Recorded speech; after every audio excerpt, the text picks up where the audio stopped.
अच्छा जरा सोचिए, अगर दुनिया के सारे शेयर बाजार एक साथ क्रैश हो जाए, मतलब अर्थव्यवस्था तो पूरी तरह से चरमराया जाएगी। हर तरफ अफरा तफरी मच जाएगी, है ना। हाँ बिल्कुल, बहुत बड़ा संकट आ जाएगा। लेकिन आज हम इस डीप डाइव में जिस सिस्टम की बात कर रहे हैं, यानी हमारी प्रकृति और पर्यावरण, अगर उसका एक छोटा सा हिस्सा भी क्रैश होता है ना, तो सिर्फ पैसों का नहीं बल्कि सीधे सीधे जीवन का नुकसान होता है। एकदम सही कहा आपने। और पता है समस्या क्या है? जब अक्सर परीक्षा की तैयारी के लिए सिलेबस को देखा जाता है तो इतिहास, भूगोल या विज्ञान सब ऐसे लगते हैं जैसे अलग अलग डिब्बों में पैक हों। हाँ, बिल्कुल अलग अलग विषय लगते हैं। लेकिन पर्यावरण और आपदा प्रबंधन कोई सीधा गणित नहीं है। मतलब ये एक बेहद जटिल वेब है, एक ऐसा जाल जहां अगर एक धागा भी खींचा जाए तो पूरा सिस्टम हिल जाता है। बिल्कुल। और आज के इस गहन चर्चा का हमारा मुख्य लक्ष्य यही है कि पर्यावरण और आपदा प्रबंधन के इन अहम तथ्यों को डिकोड किया जाए, वो भी एकदम बेसिक कॉन्सेप्ट से लेके जो अंतर्राष्ट्रीय स्तर के फ्रेमवर्क है वहां तक। जो भी सामग्री हमारे पास है, हम उसका बारीकी से विश्लेषण करेंगे। हाँ, और शुरुआत एकदम बुनियाद से होनी चाहिए। अक्सर लोग पर्यावरण यानी एनवायरनमेंट और पारिस्थितिकी यानी इकोलॉजी दोनों शब्दों का इस्तेमाल एक ही अर्थ में कर देते हैं। हाँ, इंटरचेंजेबल तरीके से। बिल्कुल, जबकि इनमें एक बहुत बारीक लेकिन अहम अंतर है। पर्यावरण वो सब कुछ है जो सजीवों को चारों ओर से घेरे हुए हैं। मतलब ये उनके और भौतिक या रासायनिक वातावरण के बीच का एक संबंध है। और वहीं दूसरी ओर पारिस्थितिकी या इकोलॉजी वो विज्ञान है जो इस संबंध का व्यवस्थित अध्ययन करता है। मतलब अगर पर्यावरण एक किताब है, तो पारिस्थितिकी उसे पढ़ने और समझने की प्रक्रिया है। सही कहा ना? क्या बात है, बहुत अच्छी तुलना की। और अगर ऐतिहासिक तथ्यों की बात करें तो 1869 में जर्मन जीव विज्ञानी अर्नस्ट हैकेल ने सबसे पहले इकोलॉजी शब्द दुनिया के सामने रखा था। हाँ, और फिर इसके कुछ ही दशकों बाद शायद 1935 में एजी टॉन्सले ने एक कदम आगे बढ़कर इकोसिस्टम यानी पारिस्थितिकी तंत्र की अवधारणा पेश की थी। बिल्कुल सही।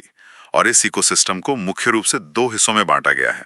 पहला जैविक या बायोटिक, जिसमें जीवन है, जैसे उत्पादक यानी पेड़ पौधे, उपभोक्ता यानी जानवर, और अपघटक यानी सूक्ष्म जीव। और दूसरा हिस्सा है अजैविक या एबायोटिक, जैसे मृदा, जल, वायु और तापमान। लेकिन यहाँ एक बात जो मुझे हमेशा बहुत दिलचस्प लगती है कि कोई भी इकोसिस्टम हमेशा एक खुला तंत्र यानी ओपन सिस्टम होता है। मतलब ये कोई बंद डिब्बे की तरह काम नहीं करता। हाँ, एक खुला तंत्र होने का सीधा सा अर्थ ही यही है कि इसमें ऊर्जा और पदार्थ का लगातार आना जाना लगा रहता है। बाहर से ऊर्जा आती है और अंदर से बाहर की तरफ पदार्थ का प्रवाह होता है। और ये प्राकृतिक भी हो सकता है, जैसे कोई विशाल महासागर या घना जंगल, और पूरी तरह से कृत्रिम भी हो सकता है। कृत्रिम मतलब जैसे घर में रखा हुआ कोई एक्वेरियम या किसानों द्वारा तैयार किया गया खेत। एकदम सही उदाहरण है। अब इन सब घटकों में अगर देखें तो मिट्टी यानी मिट्टी की भूमिका सबसे ज्यादा हैरान करने वाली होती है। अक्सर मिट्टी को बस बेजान धूल समझ लिया जाता है। हाँ, लेकिन मैंने पढ़ा था कि इसे पारिस्थितिकी तंत्र की जैविक भट्टी या बायोलॉजिकल फर्नेस कहा जाता है। मतलब ये शब्द अपने आप में बहुत शक्तिशाली है। बिल्कुल है। मुझे तो ये ऐसा लगता है जैसे किसी कारखाने की भट्टी में कच्चा माल डालकर नई चीजें बनाई जाती है और ऊर्जा पैदा होती है, वैसे ही मिट्टी के भीतर भी लगातार कुछ वैसा ही पक रहा है। ये भट्टी वाला रूपक यहाँ बहुत गहरे विज्ञान को दर्शाता है। मतलब मिट्टी के अंदर करोड़ों अरबों सूक्ष्म जीव, कवक और बैक्टीरिया लगातार चयापचय यानी मेटाबॉलिज्म की प्रक्रिया में लगे हुए हैं। वो मृत चीजों को तोड़ते हैं। हाँ, वो मृत कार्बनिक पदार्थों को तोड़ते हैं, उन्हें सड़ाते हैं और उन पोषक तत्वों को वापस जड़ों तक पहुंचाते हैं। और इस पूरी रासायनिक प्रक्रिया में ऊष्मा या गर्मी पैदा होती है। ठीक है, एक भट्टी की तरह। क्या बात है। और इस पूरी भट्टी को या कहें कि पूरे इकोसिस्टम को चालू रखने के लिए जिस मेन स्विच की जरूरत होती है, वो तो आसमान में मौजूद है। सूरज। बिल्कुल। जल चक्र से लेकर पौधों के भोजन बनाने तक सब कुछ सौर विकिरण यानी सोलर रेडिएशन पर ही टिका है। बिना सूरज की ऊर्जा के पानी का वाष्पीकरण ही नहीं होगा, बादल नहीं बनेंगे और पूरा का पूरा तंत्र ठप पड़ जाएगा। एकदम सही। लेकिन सवाल ये है कि सूरज से आने वाली ये ऊर्जा इकोसिस्टम में आगे कैसे बढ़ती है। इस सफर को पोषण स्तरों यानी ट्रोफिक लेवल्स के जरिए समझा जाता है। इसे एक सीढ़ी की तरह देखा जा सकता है ना? हाँ, एक सीढ़ी। सबसे नीचे T1 है, जहां उत्पादक यानी हरे पौधे मौजूद हैं जो सीधे सूरज की ऊर्जा को सोख लेते हैं। इसके ऊपर T2 आता है, जिसमें शाकाहारी जानवर होते हैं। फिर T3 पर मांसाहारी जानवर और अंत में T4 पर सर्वाहारी जीव। सर्वाहारी जैसे मनुष्य जो खाद्य श्रृंखला में सब कुछ खा सकते हैं, और जब प्रकृति में ऐसी कई खाद्य श्रृंखलाएं आपस में उलझ जाती हैं तो एक बहुत ही जटिल खाद्य जाल यानी फूड वेब बन जाता है। बिल्कुल, लेकिन ऊर्जा के इस प्रवाह में एक बहुत ही सख्त नियम काम करता है, लिंडेमैन का 10% नियम। ओ, ये तो बहुत ही दिलचस्प है। हाँ, इसके अनुसार जब ऊर्जा एक स्तर से दूसरे स्तर पर जाती है तो केवल 10% ऊर्जा ही ट्रांसफर हो पाती है, बाकी की 90% नष्ट हो जाती है। अगर इसे आम जीवन की भाषा में समझें तो ये तो किसी बहुत ही खराब और अन्यायपूर्ण टैक्स सिस्टम जैसा लगता है। मतलब सोचिए, जहां 100 रुपए कमाने पर 90 रुपए तो सीधे टैक्स में कट जाएं और हाथ में सिर्फ 10 रुपए आएं। ये तुलना बहुत मजेदार है, लेकिन असल में ये टैक्स ऊष्मागतिकी यानी थर्मोडायनामिक्स और जीवों के चयापचय का परिणाम है। वह 90% ऊर्जा कहीं गायब नहीं होती है। तो वो कहाँ जाती है? वो जीव के जीवन जीने में खर्च हो जाती है। मतलब कोई भी हिरण जब घास खाता है तो वह उस ऊर्जा का इस्तेमाल दौड़ने में, सांस लेने में, शरीर का तापमान बनाए रखने में और प्रजनन में करता है। इस पूरी प्रक्रिया में ऊर्जा ऊष्मा या हीट के रूप में शरीर से बाहर निकल जाती है। अच्छा, तो यही कारण है कि शेर को वो बची हुई सिर्फ 10% ऊर्जा ही मिल पाती है। बिल्कुल, और इसी वैज्ञानिक कारण से ये बात पूरी तरह साफ हो जाती है कि क्यों कोई भी खाद्य श्रृंखला 4 या 5 स्तरों से ज्यादा लंबी हो ही नहीं सकती। जाहिर सी बात है, अगर हर कदम पर 90% ऊर्जा कम हो रही है तो 5वें कदम के बाद तो कुछ बचेगा ही नहीं। एकदम सही। इसी बीच एक और बहुत महत्वपूर्ण अवधारणा आती है, संकेतक प्रजाति या इंडिकेटर स्पीशीज की। यह वह प्रजाति है जो किसी क्षेत्र के पूरे पर्यावरण का हाल बयां कर देती है। मतलब ये पर्यावरण के स्वास्थ्य का बैरोमीटर होती है। हाँ, उदाहरण के लिए अगर किसी तालाब में मेंढकों की संख्या अचानक से कम होने लगे तो ये इस बात का सीधा संकेत है कि पानी में प्रदूषण बढ़ गया है। क्योंकि उनकी त्वचा रसायनों के प्रति बहुत संवेदनशील होती है। बिल्कुल। अब इन जीवों की संख्या और ऊर्जा के प्रवाह को एक आकार देने के लिए 1927 में चार्ल्स एल्टन ने पारिस्थितिकी पिरामिड का सिद्धांत दिया था। हाँ, लेकिन मैंने देखा है कि इन पिरामिडों के आकार कई बार बहुत कंफ्यूजिंग होते हैं। जैसे संख्या का पिरामिड ले लीजिए, घास के मैदान में ये पिरामिड सीधा होता है क्योंकि घास बहुत ज्यादा है और उसे खाने वाले जानवर कम, लेकिन पेड़ के इकोसिस्टम में यह अचानक उल्टा हो जाता है। इसका एक बहुत तार्किक कारण है। पिरामिड का आधार हमेशा उत्पादक होता है। अब एक विशाल पेड़ संख्या में तो केवल एक ही है ना, तो आधार संकरा हो गया, लेकिन उस एक पेड़ पर सैकड़ों पक्षी और कीड़े मकोड़े पल रहे हैं तो ऊपरी हिस्सा चौड़ा हो गया। अच्छा, इसी संख्या के आधार पर पेड़ का पिरामिड उल्टा बनता है। हाँ, और इसी तरह बायोमास का पिरामिड जंगल में तो सीधा होता है, लेकिन किसी तालाब में उल्टा हो जाता है, क्योंकि तालाब में जो फाइटोप्लैंक्टन यानी उत्पादक होते हैं उनका कुल वजन या बायोमास उन्हें खाने वाली बड़ी मछलियों से काफी कम होता है। लेकिन एक पिरामिड ऐसा भी है जो कभी अपना आकार नहीं बदलता, ऊर्जा का पिरामिड। ये हमेशा सीधा ही रहता है। बिल्कुल, और इसका कारण भी वही ऊष्मागतिकी का नियम है जिस पर हमने अभी बात की। ऊर्जा हमेशा एक दिशा में यानी एक दिशीय या यूनिडायरेक्शनल बहती है। हाँ, ऊर्जा कभी शेर से हिरण की तरफ उल्टी तो बह नहीं सकती। एकदम सही। इसीलिए ऊर्जा का पिरामिड हर स्थिति में सीधा ही रहता है। और देखिए, ये ऊर्जा जितने अधिक और विविध प्रकार के जीवों के बीच से गुजरेगी, प्रकृति का तंत्र उतना ही लचीला और मजबूत बनेगा। और इसी विविधता को हम जैव विविधता या बायोडाइवर्सिटी कहते हैं। इसके 3 मुख्य स्तर होते हैं ना? जी, पहला है आनुवंशिक विविधता या जेनेटिक डाइवर्सिटी।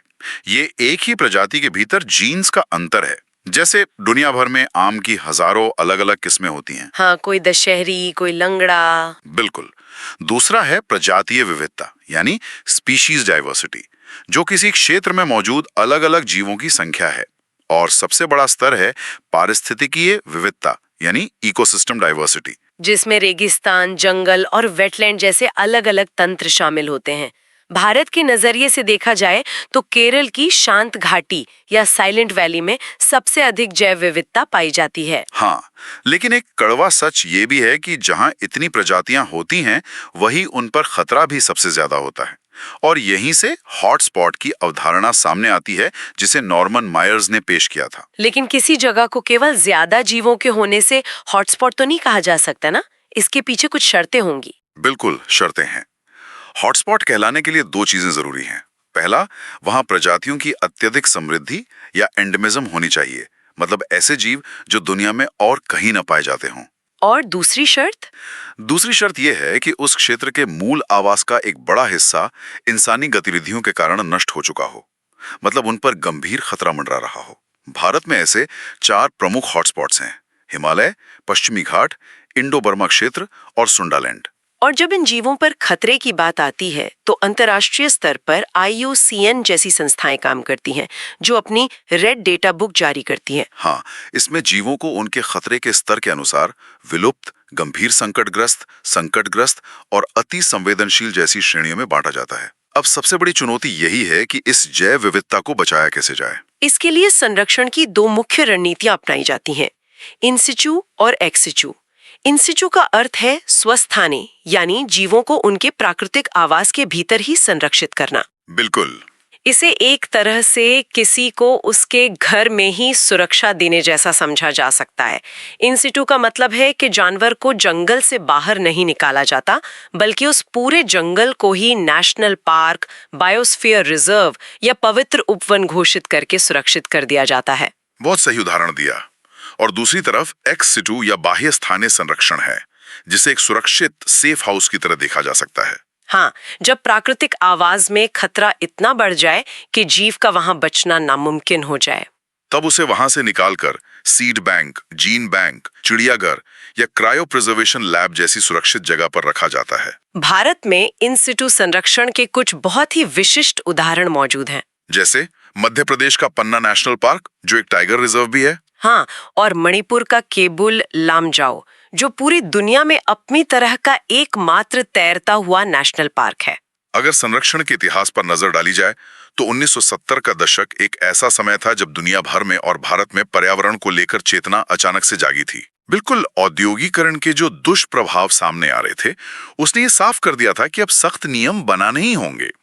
1970 में ही प्रोजेक्ट हंगुल शुरू हुआ था। हाँ, जिसका उद्देश्य जम्मू कश्मीर के दाजीगाम नेशनल पार्क में कश्मीरी स्टैग को बचाना था। और फिर 1972 में तो वो ऐतिहासिक कानून आ गया जिसने पूरी दिशा ही बदल दी, वन्य जीव संरक्षण अधिनियम यानी WPA। इसी कड़ी में आगे चलकर 1976 में ट्रैफिक TRIFFC नाम के नेटवर्क की स्थापना हुई, जिसका सीधा लक्ष्य वन्य जीवों के अवैध व्यापार पर रोक लगाना था। और फिर 1999 में ओडिशा के तटों पर सी टोटल प्रोजेक्ट शुरू किया गया। 2002 में भारत ने अपना जैव विविधता अधिनियम लागू किया और 2007 में वन्यजीव अपराधों से सख्ती से निपटने के लिए WCCB बनाया गया। ये पूरी टाइमलाइन दिखाती है कि इंसानों के अति दोहन से हुए नुकसान की भरपाई के लिए कैसे धीरे धीरे कानूनी ढांचे खड़े किए गए, क्योंकि जब इंसान प्रकृति की सीमाएं लांघता है तो उसका सीधा नतीजा प्रदूषण और जलवायु परिवर्तन के रूप में सामने आता है। बिल्कुल। अब वायु प्रदूषण को ही देख लीजिए। वाहनों का धुआं और खेतों में पराली जलाना न केवल सांस की बीमारियां पैदा कर रहे हैं, बल्कि ओजोन परत का क्षरण और ग्लोबल वार्मिंग भी बढ़ा रहे हैं। और ध्वनि प्रदूषण भी एक धीमा जहर है जिसे डेसिबल में मापा जाता है। इससे बचाव का एक बहुत ही प्राकृतिक और रोचक उपाय मैंने पढ़ा था, ग्रीन बेल्ट। हाँ, राजमार्गों और उद्योगों के किनारे घने पेड़ लगाए जाते हैं, क्योंकि पेड़ों की पत्तियां और शाखाएं ध्वनि तरंगों को सोख लेती हैं और उन्हें कम कर देती हैं। और जल प्रदूषण की बात करें तो सीवेज और औद्योगिक कचरा नदियों को जहरीला कर रहा है। पारे यानी मर्क्यूरी से दूषित जल पीने से मिनामाता जैसा गंभीर रोग होता है, जो तंत्रिका तंत्र को पूरी तरह तबाह कर देता है। और मृदा प्रदूषण में लैंडफिल या विशाल कचरा घरों की भूमिका सबसे ज्यादा खतरनाक है। हाँ, क्योंकि कचरे के इन पहाड़ों के भीतर ऑक्सीजन तो पहुंच नहीं पाती, जिससे अवायवीय यानी एनारोबिक अपघटन होता है, और इसी वजह से भारी मात्रा में मीथेन गैस पैदा होती है, जो कार्बन डाइऑक्साइड के मुकाबले कई गुना ज्यादा शक्तिशाली ग्रीन हाउस गैस है। इसके साथ ही प्लास्टिक और एल्यूमिनियम फॉइल जैसी चीजें जो जैव निम्नीकरणीय या नॉन बायोडिग्रेडेबल हैं, वो सैकड़ों सालों तक मिट्टी में जहर घोलती रहती हैं। हालांकि इन समस्याओं के बीच कुछ तकनीकी समाधान भी उभर रहे हैं, जैसे भारी उद्योगों में ग्रीन स्टील का उत्पादन। पारंपरिक स्टील बनाने में तो कोयले का इस्तेमाल होता है, जिससे कार्बन निकलता है। लेकिन शायद ग्रीन स्टील प्रक्रिया में अब चायक या रिड्यूसिंग एजेंट के रूप में कोयले की जगह हाइड्रोजन का उपयोग किया जाता है ना? एकदम सही, जिससे प्रदूषण में भारी कमी आती है। और इन तमाम तकनीकी और कानूनी प्रयासों का अंतिम लक्ष्य एक ही है, सतत विकास यानी सस्टेनेबल डेवलपमेंट। इस सतत विकास की अवधारणा को अर्थशास्त्र के चश्मे से बहुत आसानी से समझा जा सकता है। ये बिल्कुल किसी बैंक अकाउंट की तरह है। वो कैसे? मतलब एक समझदार व्यक्ति बैंक में रखे अपने मूलधन या प्रिंसिपल अमाउंट को कभी नहीं छूता, बल्कि केवल उसके ब्याज से अपना खर्च चलाता है। वर्तमान की जरूरतें उसी ब्याज से पूरी होनी चाहिए ताकि आने वाली पीढ़ियों के लिए वो मूलधन सुरक्षित रहे। बहुत ही सटीक उदाहरण है। और यदि इंसान प्रकृति का अति दोहन करता है तो इसका अर्थ है कि वो केवल अपना मूलधन ही खत्म नहीं कर रहा, बल्कि भविष्य की पीढ़ियों के नाम पर एक भारी कर्ज भी छोड़ता जा रहा है। और इसी कर्ज को रोकने के लिए रिड्यूस, रीयूज, रिसाइकल का सिद्धांत अपनाया जाता है। वैश्विक स्तर पर भी इस कर्ज को कम करने के लिए बड़े कदम उठाए गए हैं। जैसे क्योटो प्रोटोकॉल का मुख्य फोकस विकसित देशों के लिए ग्रीन हाउस गैसों को कम करने के बाध्यकारी लक्ष्य तय करना था। और इसके बाद 2015 का ऐतिहासिक पेरिस समझौता सामने आया। इसने एक साफ लक्ष्य रखा कि वैश्विक तापमान में वृद्धि को 2 डिग्री सेल्सियस से नीचे रखना है। हाँ, और हर संभव कोशिश करनी है कि ये 1.5 डिग्री सेल्सियस तक ही सीमित रहे। इसमें हर देश को अपने राष्ट्रीय स्तर पर निर्धारित योगदान या एनडीसी पेश करने होते हैं। लेकिन एक सवाल उठता है, कोई भी देश अपने यहाँ चल रहे अंधाधुंध निर्माण को सिर्फ वादों से कैसे रोक सकता है? किसी बड़े प्रोजेक्ट के शुरू होने से पहले होने वाले नुकसान को कैसे आंका जाए? यहीं पर EIA यानी पर्यावरण प्रभाव आकलन, एनवायरमेंटल इम्पैक्ट असेसमेंट की भूमिका शुरू होती है। EIA कोई बीमारी होने के बाद दिया जाने वाला इलाज नहीं है, बल्कि ये एक निवारक उपाय या प्रिवेंटिव मेजर है। और भारत में इसे पर्यावरण संरक्षण अधिनियम 1986 के तहत कानूनी मान्यता भी मिली हुई है। बिल्कुल। इसे एक उदाहरण से समझते हैं। मान लीजिए कि किसी नदी पर एक नया बांध बनाया जाना है। इसके कई चरण होंगे। पहला चरण है स्क्रीनिंग। मुझे लगता है ये पहला चरण सबसे महत्वपूर्ण इसलिए है क्योंकि यही तय होता है कि इस बांध परियोजना को EIA की प्रक्रिया से गुजरना भी है या नहीं। एकदम सही। और अगर जवाब हाँ है तो फिर स्कोपिंग होती है, जहां ये तय किया जाता है कि किन किन चीजों पर असर पड़ेगा। फिर वहां का बेसलाइन डेटा लिया जाता है, प्रभाव का अनुमान लगाया जाता है और अंत में जन सुनवाई होती है, जहां स्थानीय लोगों की राय ली जाती है। इस प्रभाव का अनुमान लगाने के लिए परीक्षा के लिहाज से एक बहुत ही महत्वपूर्ण कीवर्ड है लियोपोल्ड मैट्रिक्स। ये क्या होता है? लियोपोल्ड मैट्रिक्स केवल कोई साधारण टेबल नहीं है, बल्कि ये एक विस्तृत गणितीय स्प्रेडशीट की तरह काम करता है।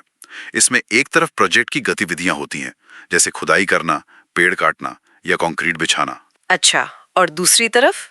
दूसरी तरफ पर्यावरण के घटक होते हैं, जैसे हवा, पानी या स्थानीय वन्यजीव। अब हर गतिविधि का हर घटक पर क्या प्रभाव पड़ेगा, उसे 1 से 10 के बीच एक स्कोर दिया जाता है। ओह, तो इससे हवाई दावों के बजाय एक ठोस वैज्ञानिक डेटा सामने आता है कि पर्यावरण को असल में कितना नुकसान होने वाला है। बिल्कुल, ये एक बेहद पारदर्शी प्रणाली है। EIA का काम है आपदा को पहले ही रोक लेना। लेकिन जब प्राकृतिक या मानव निर्मित कारणों से कोई अचानक और विनाशकारी घटना घट ही जाए, तब जो तंत्र सक्रिय होता है वो है आपदा प्रबंधन। आपदाएं प्राकृतिक भी हो सकती हैं, जैसे भूकंप या सुनामी, और मानव निर्मित भी, जैसे भोपाल गैस त्रासदी या किसी बड़े आयोजन में होने वाली भगदड़। यहाँ ये समझना सबसे जरूरी है कि आपदा प्रबंधन कोई एक दिन की घटना या केवल राहत बांटने का काम नहीं है।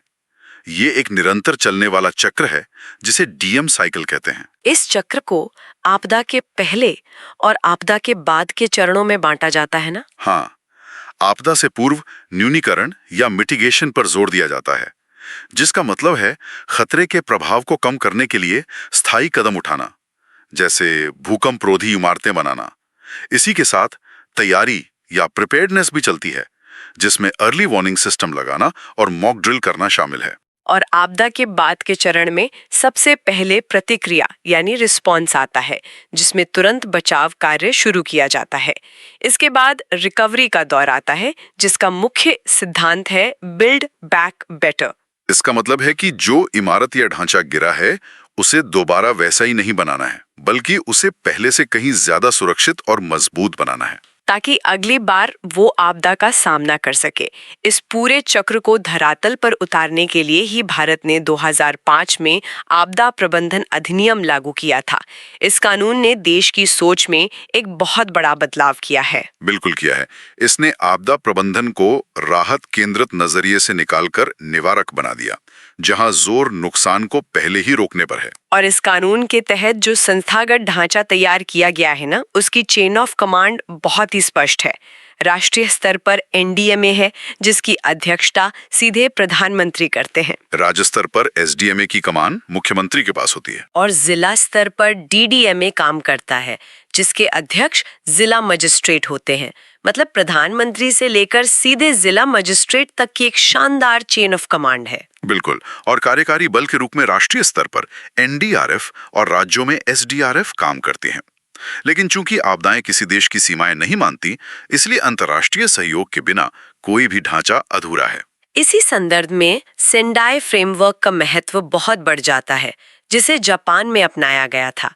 इसका मूल उद्देश्य आपदा जोखिम न्यूनीकरण यानी डीआरआर है। सेंडाई फ्रेमवर्क 2015 से 2030 के लिए है और इसने दुनिया के सामने 4 स्पष्ट प्राथमिकताएं रखी हैं। पहला, जोखिम को समझना। दूसरा, जोखिम प्रबंधन के संस्थागत ढांचे को मजबूत करना। तीसरा, जोखिम कम करने के उपायों में निवेश करना। और चौथा, वही बिल्ड बैक बेटर के सिद्धांत पर बेहतर पुनर्निर्माण करना। और इन सभी वैश्विक प्रयासों को दिशा देने के लिए संयुक्त राष्ट्र की एजेंसियां अहम भूमिका निभाती हैं। सेंडाई फ्रेमवर्क की देखरेख यूएनटीआरआर करता है। पर्यावरण से जुड़े एजेंडे को केन्या के नैरोबी में स्थित यूएनईपी दिशा देता है। और जलवायु परिवर्तन के विज्ञान और डेटा को पूरी दुनिया के सामने लाने का काम आईपीसीसी करता है। तो अगर इस पूरे विशाल परिदृश्य को एक साथ देखा जाए तो ये स्पष्ट हो जाता है कि पर्यावरण और आपदा प्रबंधन 2 अलग-अलग विषय नहीं है। ये एक ही सिक्के के 2 पहलू हैं। अर्नस्ट हैकेल की पारिस्थितिकी शब्द गढ़ने से लेकर जापान के सेंडाई फ्रेमवर्क तक सब कुछ एक संतुलन बनाए रखने के बारे में है। और वो संतुलन क्या है, ये लिंडेमैन का 10% नियम बार बार याद दिलाता है कि प्रकृति में कुछ भी असीमित नहीं है। ऊर्जा सीमित है, संसाधन सीमित है और उस जैविक भट्टी की क्षमता भी सीमित है। हाँ, अगर उस भट्टी का तापमान जरूरत से ज्यादा बढ़ा दिया जाए तो पूरा तंत्र बिगड़ेगा ही। बिल्कुल। और इस पूरी चर्चा के अंत में इन सब बातों को समझते हुए एक ऐसा विचार दिमाग में आता है जो हमारे मौजूदा नजरिए को चुनौती देता है। अब तक यही माना गया है कि सतत विकास भविष्य की पीढ़ियों के लिए पृथ्वी के संसाधनों को बचाने का नाम है। हाँ, यही परिभाषा है। लेकिन आज इंसान की पहुंच केवल इस नीले ग्रह तक तो सीमित नहीं है ना। हर दिन अंतरिक्ष में नए सैटेलाइट भेजे जा रहे हैं और साथ ही पृथ्वी की कक्षा में भारी मात्रा में स्पेस डिब्रीज यानी अंतरिक्ष का कचरा जमा होता जा रहा है। ये तो एक बहुत ही अलग और गहरा विचार है। तो सोचने वाली बात यह है कि क्या ये माना जाए कि सतत विकास की परिभाषा सिर्फ पृथ्वी के वायुमंडल के भीतर ही लागू होती है, या क्या अब वो समय आ गया है जब सिर्फ पृथ्वी तक सीमित ना रहकर एक ब्रह्मांडीय पारिस्थितिकी यानी कॉस्मिक इकोलॉजी के बारे में भी सोचा जाना चाहिए? क्या अंतरिक्ष को भी स्वच्छ रखना हमारी जिम्मेदारी नहीं है?